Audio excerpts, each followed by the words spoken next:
Not only are we just 2 years into this new generation of console gaming, but the majority of those 2 years were plagued by supply chain issues and scalpers. And yet, now that we've returned somewhat to normalcy, the Xbox Series consoles are facing shrinking sales numbers already. So, what's going on here? Xbox used to be on top of the world, the 360 expertly built on everything that made the original an excellent machine, ushering in the ability to play games in high definition for the first time a whole year before the PlayStation 3 would launch. Xbox got a big head start with the 7th generation, and even though just about everyone I knew, including myself, suffered from the red ring of death, we didn't abandon the brand because the first-party lineup of games was so enticing. Generation-defining titles like Halo 3, Gears of War, Fable 2, and Forza, they were all exclusive to Xbox. Even multi-platform titles like Skyrim launched borderline unplayable on the PS3, in no small part due to its difficult-to-program-for cell processor. PlayStation, of course, would eventually turn things around for themselves in a big way with cheaper revisions and a flurry of first-party games that eventually ended the generation with more consoles sold than Microsoft. But I think it's very telling that most people today remember Xbox as being on top for that generation due to being so dominant for so long. The early days of the PS3 seemingly showed that Sony had grown arrogant after the success of the PlayStation 2, a console that to this day hasn't been topped in sales. The PS3 wasn't just a game machine, but a home media machine with Blu-ray movie support, the ability to rip music CDs, and even an SD card reader. The earliest available controllers ditched Rumble for 6-axis motion control tech, and while interesting at first, was hardly ever utilized in software, and Sony would later return to the DualShock name with Rumble-capable controllers. It turns out that the vast majority of gamers just want to play games. All these extraneous features can be better accomplished by a computer. You can see Sony realize this with the launch of the slim and later super slim model that strip out these unnecessary features to lower the price. It seems as though Xbox didn't pay close enough attention to this fumble, because after over 7 years of being the de facto hardcore gamers' console of choice, they proceeded to unveil the Xbox One, which would make all the mistakes that Sony had previously only more so. The One would force a Kinect on customers, require an internet connection at all times, refuse to let you sell or lend games to a friend, and bafflingly, was very focused on watching cable TV, something that even 10 years ago was very apparent it was dying off. The E3 reveal barely mentioned video games at all, basically handing their fans over to Sony, who were more than happy to accept them with open arms.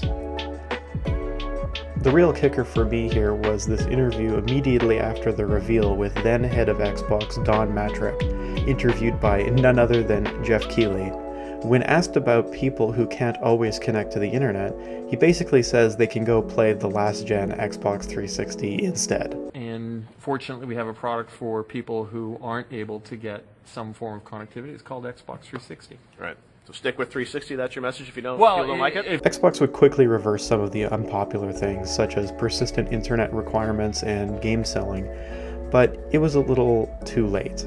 The PlayStation 4 would go on to sell more than double the Xbone, cementing it as one of the best-selling consoles of all time.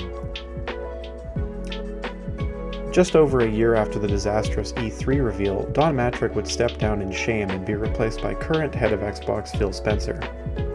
This was a very good move in my opinion, as Don clearly had no idea what he was doing, and much like so many other gaming execs, I don't really believe that he ever plays video games at all.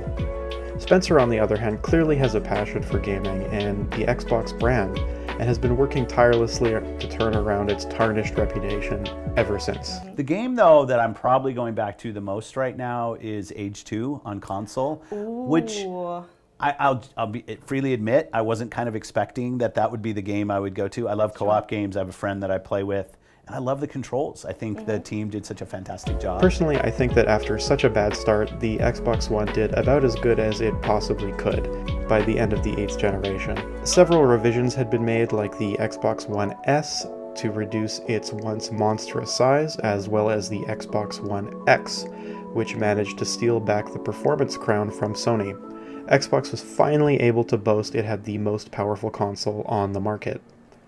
That being said, first-party exclusive offerings were very slim, and in my personal collection, Xbox One games make up one of the smallest sections, barely larger than some of my more obscure consoles from the early 90s.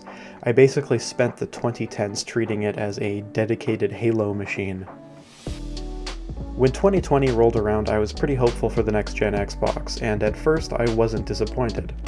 Aside from the awful naming scheme, the Series X turned out to be an all-around excellent console. It's extremely powerful and, in my opinion, looks very clean. And while it wasn't outselling the PS5, no one expected it to be anything more than the underdog this time around, and for an underdog it was selling extremely well. Well, that is, until recently.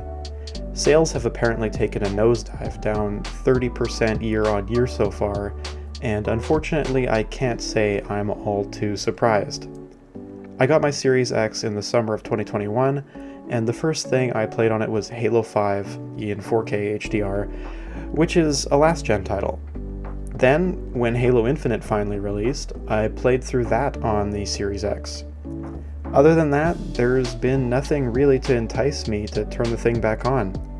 Don't get me wrong, Game Pass is an amazing service that provides immense value for money, with an expansive catalog of games throughout the Xbox's life. But I already own the old Xbox consoles and have played all their greatest hits. I want a new experience built just for the power of this new console.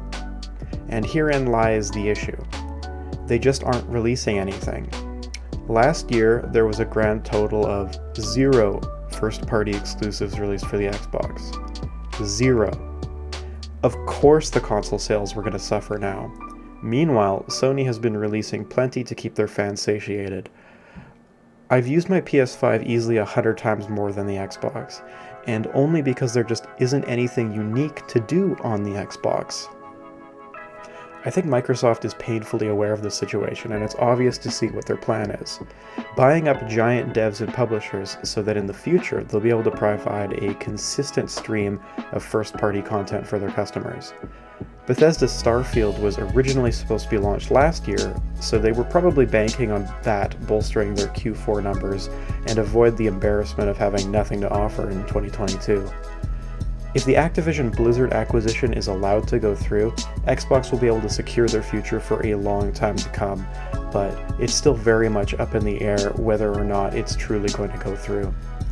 At this point, I'm so desperate to have an excuse to turn on my Series X that I'm planning on playing Starfield on it, even though I have a high-end gaming PC that could easily handle it too. Until then, it looks like the poor thing will have to just sit in my collection looking pretty. What are your thoughts? I'd love to hear from you in the comments. Do you own an Xbox Series console? Would you consider buying one if you don't? Let me know down below. Until next time, thanks for watching, and if you haven't already, please consider subscribing. It would mean a lot.